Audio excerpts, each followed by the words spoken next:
The story begins in an amazing world filled with Pokemon, mysterious creatures with unique powers that set them apart from one another.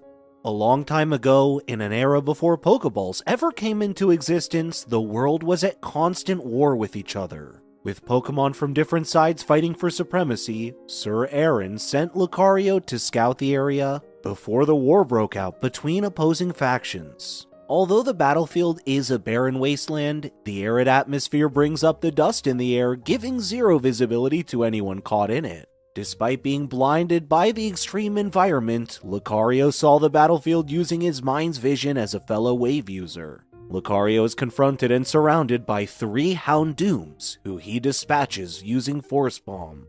Lucario reports back to his master Sir Aaron and informs Queen Rin of the massive armies that fast approach the borders. Cameron Palace is caught in the middle of a war between 2 opposing armies fighting over the mystical Tree of Beginning.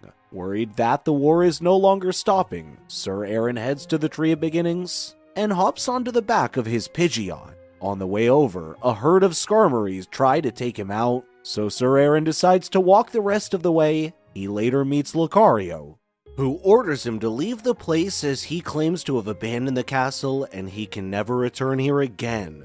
Lucario doesn't understand, so he chases after Sir Aaron, who traps him inside the staff without warning. Pidgeot returns to Queen Rin with Sir Aaron's staff when they suddenly see bright lights covering the land from the Tree of Beginning, as the battle continues. Hundreds of years have passed, and Cameron Palace now holds a festival to celebrate Sir Aaron, an ancient hero said to have averted a great war and has since been called the Hero of the Wave. According to legends, the wave user Sir Aaron used the mysterious power of the Tree of Beginning to stop the war, rumored to be where the legendary Pokemon Mew is said to live. Meanwhile, Pokemon trainer Ash Ketchum has been traveling the world with his Pokemon partner Pikachu to become the world's greatest Pokemon master. Accompanying him are Brock Harrison, who aims to be the greatest Pokemon breeder, May Birch desiring to win the Grand Festivals, and becoming the top coordinator, and level-headed Max Birch, who aspires to become a Pokemon trainer. Ash and the others have arrived at Cameron Palace to participate in the festival's Pokemon tournament, where the winner will be named Hero of the Wave for that year. Visitors must dress up like the olden times to keep the ambiance. While Ash and the others find old-fashioned outfits in the changing rooms, Pikachu meets Mew, who transforms from Pikachu into Trico.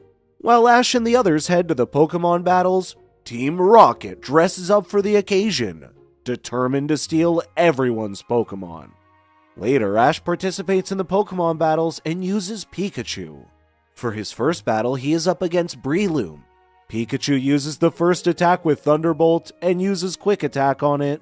When it wasn't enough, Pikachu used Iron Tail, which knocked Breloom down and won the battle. Ash and Pikachu make it to the final round where they are against a Weavile this time. Pikachu tried to attack it with Iron Tail, but it was ineffective. Even Quick Attack didn't work as Weavile was faster than him. Weavile uses Frustration, a focus charge attack to which Pikachu dodges and counters with a Thunderbolt attack that knocks it down. With that, Ash is the winner of the Pokemon battle and named Hero of the Wave. The other finalist was revealed to be a woman who introduced herself as Kid Summers, when Brock shows up out of nowhere flirting with her. Typical of him whenever there are beautiful women around.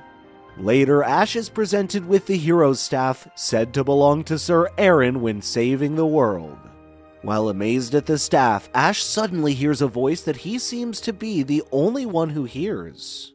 The festivities begin right after the awarding ceremony, where everyone danced and ate till they were full. May danced with Freddy, and Brock asked Kid to dance, while Max enjoyed the buffet table. Seeing Pikachu play with Mew and having so much fun, Ash brought out all his Pokemon to enjoy the festivities. While Team Rocket is blending in with the crowd dancing together, Freddy swaps partners with James. Jessie gets flattered when Freddy compliments her dancing, while May feels James is familiar despite the getup. Mew leads the other Pokemon outside and up to a room where Meowth notices Pikachu and follows them. Sneaking around, Meowth gets pushed back when the door closes on him. He overhears Kid talking to her chief butler, Banks. She asks him to send her a map of the castle while she sneaks out of the party. Meowth finds her suspicious and fears she might beat Team Rocket to the Pokemon, so he follows her instead. Meowth follows Kid to the roof where he almost falls and winds up in the room where Mew and the others are. It turns out that Kid's target was Mew, and when she found him, he ordered a pair of Weavile to put a locator beacon on him. The Weavile crash in on their fun and try to catch Mew. When Mew gets cornered, Pikachu tries to help and attacks the Weavile with his Thunderbolt attack. They retaliate with Avalanche, which freezes the other Pokemon, except for Pikachu and Meowth. The Weavile then attack Pikachu with a Twin Ice Shard attack, which is stronger than Pikachu's Thunderbolt, and Pikachu gets knocked out. Mew then teleports Meowth and Pikachu outside, transforms into a Pidgeot, and flies them towards the Tree of Beginning.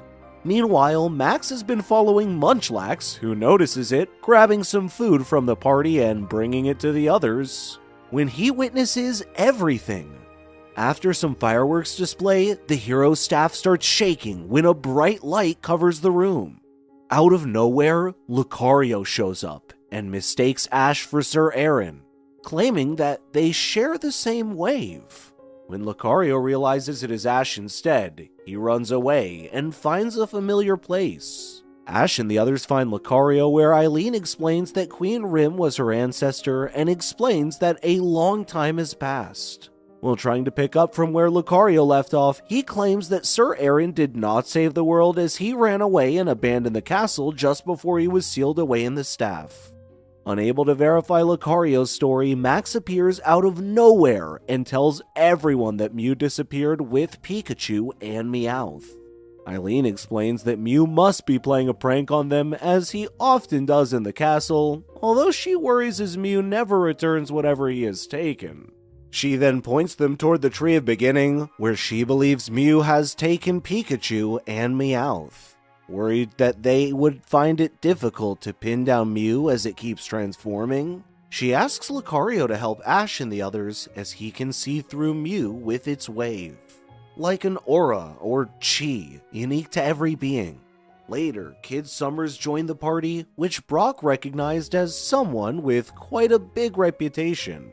While Lucario leads them through the thick of the dust storm, Ash and the others follow him in Kid's vehicle.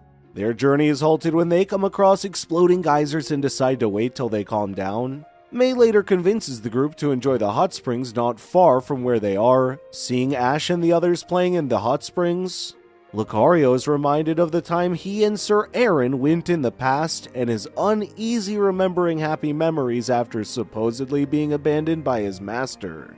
May notices a unique flower on the cliff, which Ash tries to look at when he ends up rooting it up instead. When he wanted to plant it back, it shone bright and showed a memory of how Ash fell into the hot springs. Kid explains it is a time flower, said to reveal a miracle of time for wave users.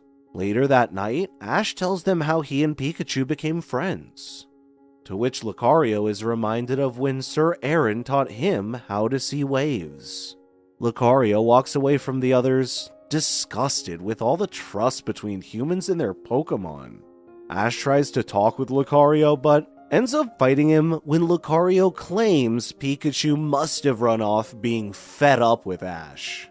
Max later confronts Lucario with some chocolates, which he enjoys.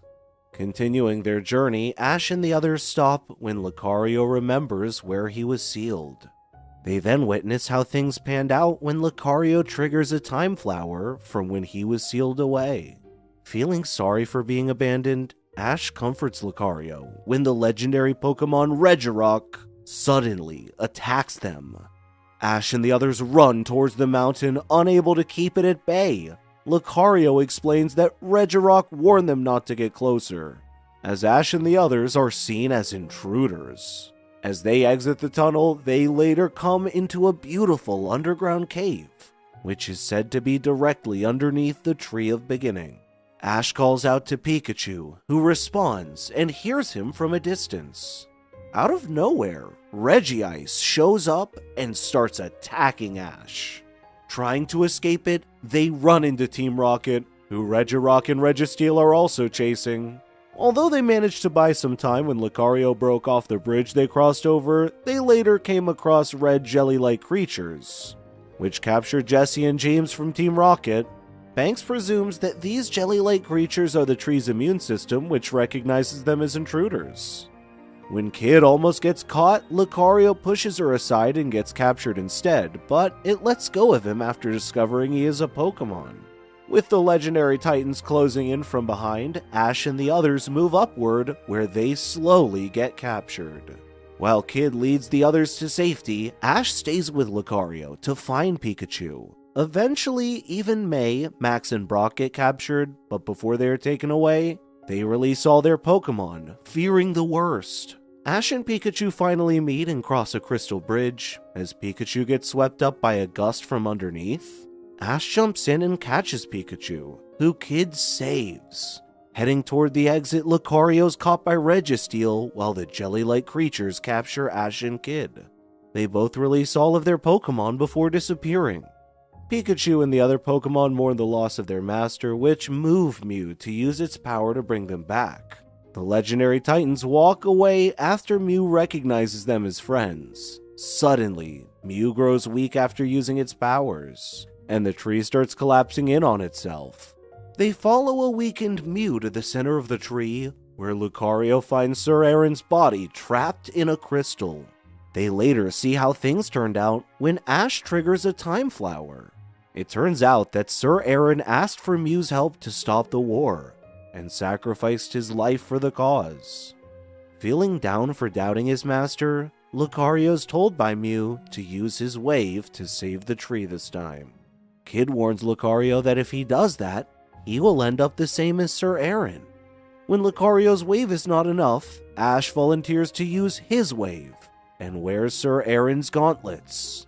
Despite the risk he's taking, Ash uses his wave with Lucario's, and channels it into Mew. When it is at its peak, Lucario pushes Ash aside, claiming he can finish the job alone. Suddenly, the tree glows bright, and both Mew and the tree are all better, which shows their symbiotic relationship. Lucario now suffers the same fate as Sir Aaron when a Time Flower is suddenly activated, with Sir Aaron's last words for him, explaining his actions before entirely disappearing forever. Ash and Pikachu return with the others and find that they are safe, who report back to Eileen. Ash and the others take the lift to the next town to continue their journey on becoming Pokemon Masters, while Kid continues traveling the world, uncovering the truth. It was shown that Sir Aaron and Lucario have reunited and are together again in the afterlife. The end. Thank you so much for watching. Check out these other videos, and please make sure to subscribe and tap the bell to be notified about our latest videos. See you next time.